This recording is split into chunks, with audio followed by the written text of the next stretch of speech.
డబ్బు, అనారోగ్యం, ఉద్యోగం, వ్యాపారం, అప్పులతో బాధపడుతున్నారా? మీకోసమే లాంచ్ యువర్ ఫ్యూచర్ ప్రోగ్రామ్.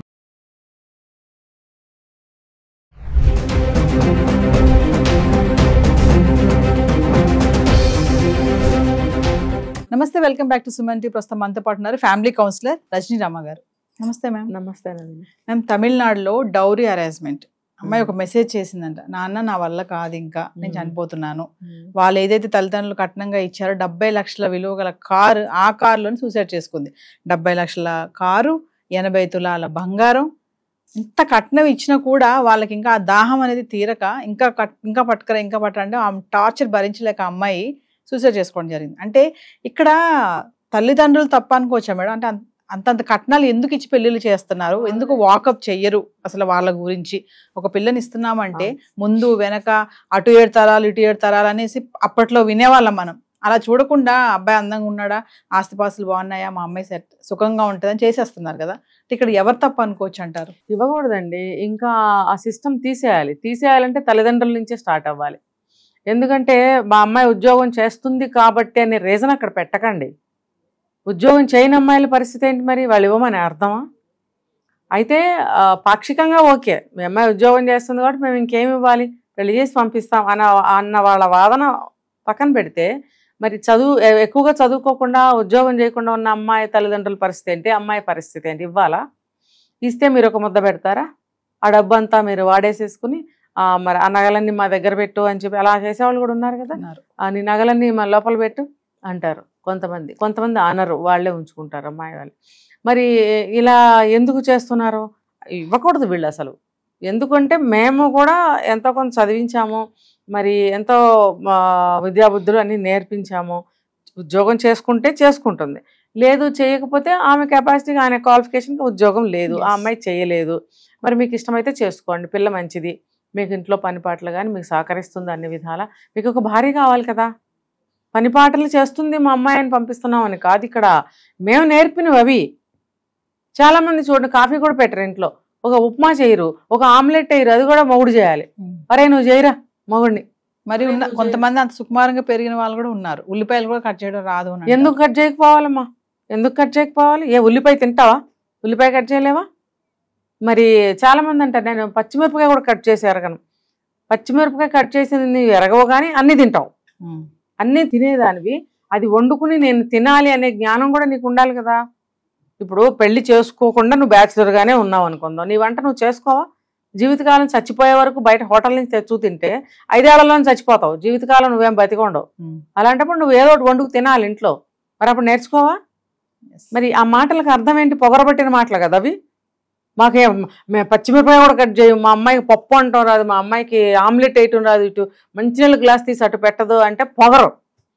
రేపొద్దున్న ఆ పిల్లకి పెళ్ళయ్యాక నేను మాట్లాడట్లేదు, ఉద్యోగ రీత్యానో లేకపోతే అవసరం పడో ఎక్కడికో వెళ్ళినప్పుడు అక్కడ ఫుడ్ దొరకదు, జేబు నిండా డబ్బులు ఉంటాయి, ఫుడ్ దొరకలేదు అనుకోండి, ఏం చేస్తుంది అక్కడ?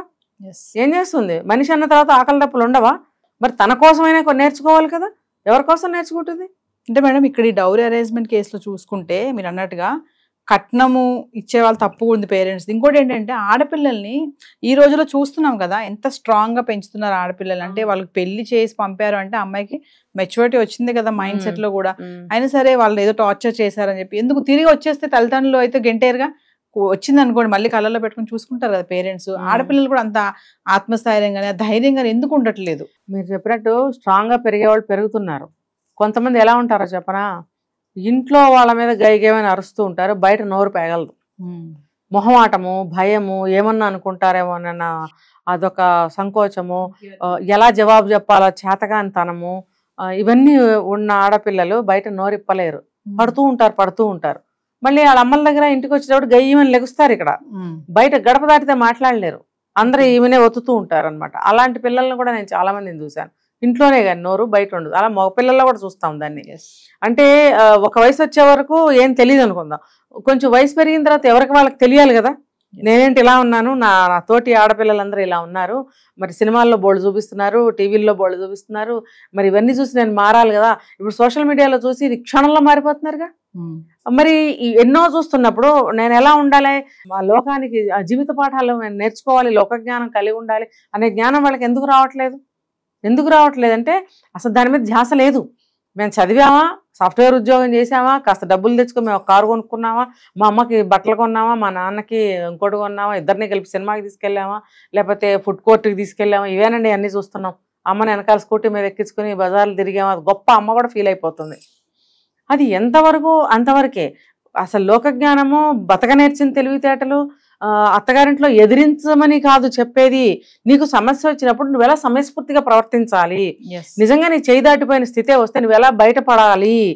నవేడేస్ ఫోన్లు చేతిలో ఉంటున్నాయి, అంత నాలెడ్జ్ ఉంటుంది వాళ్ళకి, ఎంత నాలెడ్జ్ ఉంటుందో. మీరు అన్నా చూసారా సమయస్ఫూర్తి అనేసి, చాలా మంది ఆడపిల్లలు పెళ్లి చేసి చెప్తా ఉంటారు, అమ్మ అక్కడ జాగ్రత్తగా ఉండాలి, అంటే ఎక్కువగా మాట్లాడకూడదు, ఎదురించి అంటే మీరు అన్నట్టుగానే చెప్పింది చేయడము, నీ మాట వినేటట్టుగా కాకుండా కొంతమంది పేరెంట్స్ ఏం చెప్తారంటే జాగ్రత్తగా ఉండాలమ్మా, ఎదురించి మాట్లాడకు, మీ అత్తగారికి మీ భర్తకి మంచిగా ఉండు అని చెప్తారు. కానీ రేపు ఏమైనా ఇన్ కేసు నీకు ఏదైనా సమస్య వచ్చిందనుకో, ఇలా ఉండాలి, ఇలా ప్రవర్తించు, వెంటనే మాకు ఇన్ఫార్మ్ చేయలేదని ధైర్యంగా ఉండాలి, ఇన్ కేసు వస్తే సరే రావాలని అనుకోవద్దు అని ఇలాంటి మాటలు చెప్పే పేరెంట్స్ అసలు ఉన్నారంటారా? ఏమో వెతకాలి, ఎక్కడన్నా ఉన్నారేమో తెలియదు. ఇంటింటికి వెళ్ళి ఎతికితే అక్కడక్కడ ఒకళ్ళు ఇద్దరు దొరకరు. చెప్పకపోబట్టే కదా మేడం చెప్పరు. అది ఎప్పుడు చెప్పాలి అప్పుడు చెప్పరు. పెళ్ళయ్యే వరకు చాలా ధైర్యంగా సమయస్ఫూర్తిగా చక్కగా అన్ని విధాలా తను తాను సేవ్ చేసుకునే విధంగా పెంచాలి. పెళ్లి చేసుకునేటప్పుడు అప్పగింతలని ఉంటాయి. ఈ రోజుకి కూడా తాళి కట్టే కార్యక్రమాలు అయిపోయాక వేద మంత్రాలు అని చెప్పి 10 మంది పండితులను తీసుకొచ్చి వేదఘోష చేయించి పెళ్లిళ్ళు చేస్తున్నారు గొప్ప కోసం. అది అయిన తర్వాత అప్పగింతలు కూడా 1 గంట చేస్తున్నారు. మరి పూర్వీకులు కానీ అలా తెలిసిన వాళ్ళు ఎవరిని ఉంటే ఆ పాటలు పాడేవాళ్ళు అక్కడ అప్పగింతల పాటలు కూడా పాడతారు. ఆ పాటల్లో అర్థం ఏంటంటే, నువ్వు అత్తగారింటికి వెళ్తున్నావు, అక్కడ అత్తను ఎదిరించొద్దు, మామని ఎదిరించొద్దు, ఆడబడుచుకి పోటీగా వెళ్ళకు, మరిదితో కొడుకులాగా బిహేవ్ చెయ్యి, అంటే తల్లిలాగా బిహేవ్ చెయ్యి, ఇవన్నీ పాటలు ఉంటాయి. ఇవన్నీ పాడతారు. అవన్నీ చెవుల్లోకి వెళ్ళవు. ఫోటోల మీద, చీరల మీద, నగల మీద. నా ఫ్రెండ్స్ ఎంతమంది వచ్చారు, నా ఫ్రెండ్స్ అందరితో విడివిడిగా ఫోటోలు దిగామని మొగుడిని పక్కగా నెట్టేసి ఫ్రెండ్స్తో ఫోటోలు, అబ్బాయిలు కూడా అలాగే ఉన్నారు. ఇంకా వీటి మీదే కానీ అవన్నీ ఎందుకు పాడుతున్నారు, వేదాలు ఎందుకు చదువుతున్నారు, ప్రమాణాలు ఎందుకు చేయిస్తున్నారు అనే దాని మీద ఎవరు కాన్సన్ట్రేషన్ చేయట్లేదు. పండితులు కూడా ఈ రోజుల్లో ఏం చెప్తున్నారంటే, మాకెందుకండి, మేము తుత్తుతూ అనేసి వెళ్ళిపోతాం, మాకేంటి, వాళ్ళు పర్టికులర్గా చదవండి అంటే మేము చదువుతాం, లేకపోతే మాకేంటి అవసరం, వినేవాడు ఎవడు, అసలు కొట్టి పారేస్తున్నారు, హేళన చేస్తున్నారు, మాకు అవసరమా అని మాట్లాడుతున్నారు వాళ్ళు కూడా. అంటే ఆ స్థాయికి ఎవరు దిగజారారు. ఇవన్నీ వింటుంటే కనుక వాళ్ళకి అన్ని అర్థమవుతాయి. పెళ్లిలో అక్కడి నుంచి మైండ్ సెట్ మారాలి, పెళ్లి నుంచి మైండ్ మారాలి. ఇవన్నీ ఎందుకు చదువుతున్నారు, దీంట్లో అర్థాలు ఏంటి తెలుసుకుంటే, తెలుసుకున్న తర్వాత అప్పగింతలు అయిన తర్వాత పంపించేటప్పుడు తల్లిదండ్రులు కూడా మీరు చెప్పినట్టు ఆ మాటలు చెప్తే కనుక ఖచ్చితంగా అత్తగారింట్లో ఆ అమ్మాయి చాలా తెలివిగా మసులుకోగలుగుతుంది. ఇన్ కేస్ అమ్మా నీకు ఇలా ఎదురవుతుంది, రేపు నువ్వు సమస్య వస్తుంది, అప్పుడు ఇలా భయపడద్దు. నువ్వు గొడవ వస్తుందంటే కొంచెం తగ్గు. ఎందుకంటే ఆబ్వియస్లీ కోడలు వచ్చిందంటే అత్తగారి ఒళ్ళు మండిపోతూ ఉంటుంది, కొడుకుని నా నుంచి లాగేసింది లాగేసి, అలా చాలా మంది అనుకుంటారు. అందరూ కాదు, చాలా మంది అనుకునే వాళ్ళు ఉన్నారు. కాబట్టి అత్తగారిని ముందు శాంతపరచాలి, కూల్ చేయాలి. నిజం చెప్పాలంటే అప్పుడు దాకా అమ్మ దగ్గరే కూర్చొని అమ్మ అమ్మ అమ్మ అన్నీ చెప్తాడు. పెళ్ళైన తర్వాత భార్యకు కూడా కొన్ని చెప్పాలి కదా. భార్యతో మాట్లాడకపోతే మరి జీవితానికి కావాల్సిన మనిషిని తెచ్చుకున్నప్పుడు ఆమెతో కూడా మంచిగా ఉండాలి కదా, చెప్తాడు కదా. మరి అది తల్లి ఏమనుకుంటుందంటే, మా అబ్బాయి అస్తమానం పెళ్ళంతోనే మాట్లాడుతున్నాడు, నాతో మాట్లాడట్లేదు, అసూయ బయలుదేరుతుంది ఆవిడకి. బయలుదేరి ఏదో ఒకటి పెట్టాలని చూస్తుంది. మంచి తల్లి అయితే సరే ఓకే అనుకుంటుంది. లేదు అని అంటే సాధ్యమైనంత వరకు ఇలాగ పెడతారు. ఆ పెట్టినప్పుడు ఆ అత్తగారికి ఆ భావన రాకుండా నువ్వు అత్తగారికి దగ్గరగా ఉండి ఆవిడకి ఆ మైండ్ రాకుండా నువ్వు జాగ్రత్తగా మసులుకోవాలి అనే విషయాల్ని ఈవిడ నేర్పించాలి. తల్లి అని, తను కోడలే కదా, అవి నేర్పించాలి. నేర్పించినప్పుడు ఈ అమ్మాయి పాజిటివ్ మైండ్తో వెళ్తుంది. అక్కడ వెళ్ళి అదే అమ్మ చెప్పింది నిజమే కదా అనుకుని అక్కడ పాటించడానికి ప్రయత్నిస్తుంది. కాసేపు భర్తకు కోపం వచ్చినా మిగిలిన టైం అంతా భర్త దగ్గరే ఉంటుంది కదా. ఆ అత్తగారు కూడా ఏముంటుంది, అబ్బాయి ఎదురు చూస్తున్నాడు వెళ్ళమ్మా అని ఆవిడే పంపిస్తుంది. నువ్వు కానీ మొగుడు దగ్గరే ఉన్నావు అనుకో, ఎప్పుడు చూసినా మొగుడు దగ్గర మొగుడిని వదలదు, నా కొడుకుని వదిలిపెట్టదని చెప్పి ఎవరే అబ్బాయి ఇట్రారా అని కొడుకుని పిలవాలని ప్రయత్నిస్తుంది. ఈ కొడుకు కూడా వచ్చిన బంధువులు ఏమనుకుంటారు అని చెప్పి వాళ్ళ మధ్యన కూర్చొని కబుర్లు ఆడుకుంటూ అలా కూర్చుంటారు. అర్ధరాత్రి అయినా సరే భార్య దగ్గరికి రావాలని స్పృహ ఉండదు. ఒకవేళ ఉన్న భయం వేస్తుంది వాళ్ళందరి మధ్యలోంచి లేచి రావడానికి. ఇవన్నీ ఎందుకు మనం ఇన్వైట్ చేసుకోవాలి? ముందు అమ్మాయి అప్పుడు కొత్త కోళ్ళు వచ్చినప్పుడు వాళ్ళు ఎలా ఉండాలనేది వాళ్ళు తెలుసుకోవాలి. నేను అత్తగారింటికి వెళ్తున్నాను కాబట్టి నేను ఎలా ఉండాలనేది కోడలి పిల్ల కూడా తెలుసుకోవాలంటే తల్లిదండ్రులు నేర్పాలి. రెండు పక్కలా ఉండాలి. ఇది ఇప్పుడు అత్తగారు పెద్ద ఆవిడ కాబట్టి చిన్నపిల్ల కాబట్టి కొన్ని ఆవిడ నేర్పుకోవాలి. నేర్పకుండా ఈవిడ ఇప్పుడే ముసలమ్మ అయినట్టు సమానంగా మాట్లాడితే ఆ అమ్మాయి తట్టుకోలేక ఎదురు జవాబులు చెప్తుంది. ఇవన్నీ ఎక్కడి నుంచి వస్తున్నాయి మూలాలు అనేది తెలుసుకోవాలి. ఇక్కడ మొదలవుతుంది అనమాట అత్తా కోడలికి, తర్వాత వచ్చే కూడా వస్తుంది. ఎందుకంటే అంత కట్నం ఇచ్చి అంత బంగారం ఇచ్చి ఇంకా ఎక్కువ తేకపోతే రెండో పెళ్లి చేసుకుంటారనేటప్పుడు అమ్మాయి భరించలేకపోయింది. అంటే ఇప్పుడు మీరు చెప్పినట్టే మేడం, చాలా మంది తల్లిదండ్రులు ఈ విషయాలన్నీ ఖచ్చితంగా ఆడపిల్లకి పెళ్లి చేసినప్పుడు ఇవి ఖచ్చితంగా చెప్పాలి.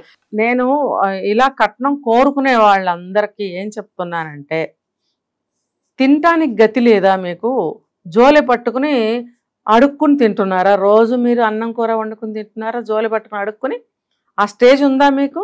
4 నెలలు డబ్బులు అడుక్కొచ్చి మీరు రోజు గడుపుకోవాల్సిన పరిస్థితి మీకుందా? లైఫ్ అంతా కూర్చుని మేము తినటానికి వీలుగా ఒకటేసారి అడుక్కుందాం అని చెప్పి ఆడపిల్ల తల్లిదండ్రులను అడుక్కుంటున్నారా? అంటే మీ అబ్బాయిని అమ్ముకుంటున్నారా?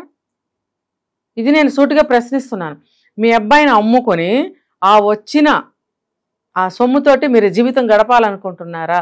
ఇంకొకటి, ఆ తల్లిదండ్రులు ఆడపిల్ల గల వాళ్ళు ఎవరైనా సరే ఆ డబ్బుని వాళ్ళు ఉన్నా లేకపోయినా రూపాయి కూడబెట్టి ఈ పిల్లకి బంగారం కొనాలి, చీరలు కొనాలి, లేకపోతే కట్నం ఇవ్వాలి అని చెప్పి దాచి కష్టానికి ఏమంటారంటే కన్నీళ్లు కారుస్తూ కష్టపడుతూ దాచిపెట్టిన ఆ డబ్బుల్ని మీరు ఇలా మార్చుకొని తింటారా?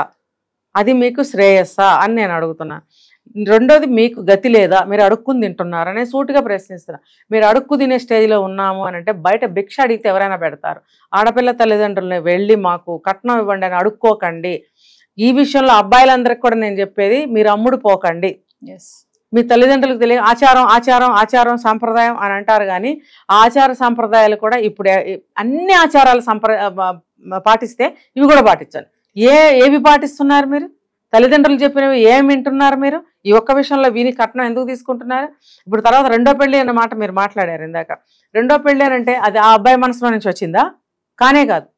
కోడలకు 60 ఏళ్ళు వచ్చినా 50 ఏళ్ళు వచ్చినా మా అబ్బాయికి ఇంకా అమ్మాయిని ఇస్తామని వస్తున్నారు. నా అత్తల్ని నేను ఇప్పుడు తీసుకొచ్చి చూపిస్తా.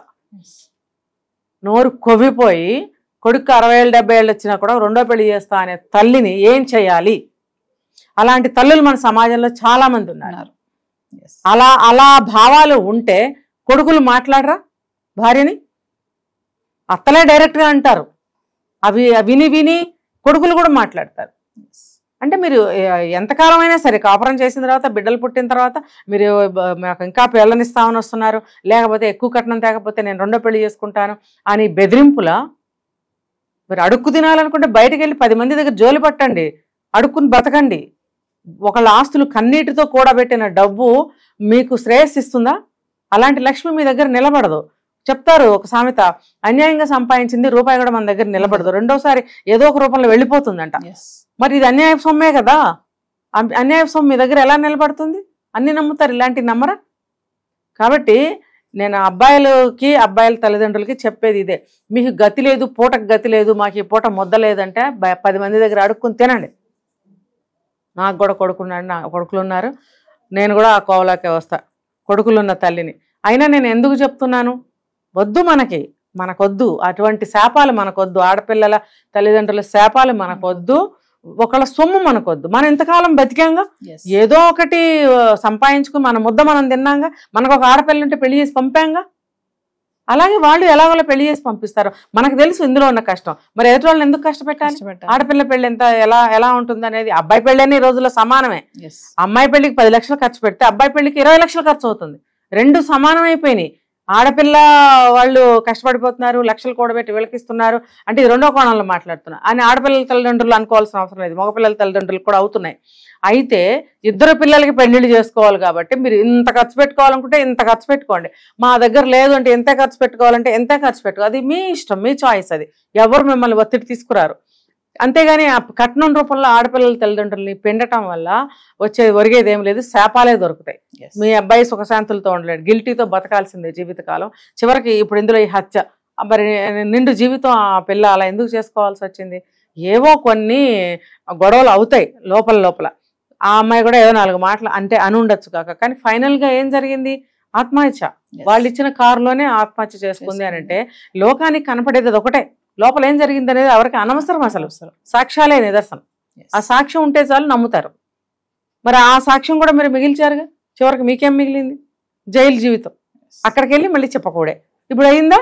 మీరు అంత డబ్బు తీసుకొచ్చి హ్యాపీగా దర్జాగా బతకాలనుకున్నారు అడుక్కుని తెచ్చుకున్న డబ్బుతో, చివరికి మరి ఆ చెప్పకూడేగా దాన్ని ఏం కూడనాలి, దాన్ని అడుక్కు తెచ్చుకుని తిన్న కూడనాలా, చెప్పకూడనాలా, జైలు కూడనాలా, ఏమనాలి, ప్రారంభ కూడనాలా, ఏమనాలి?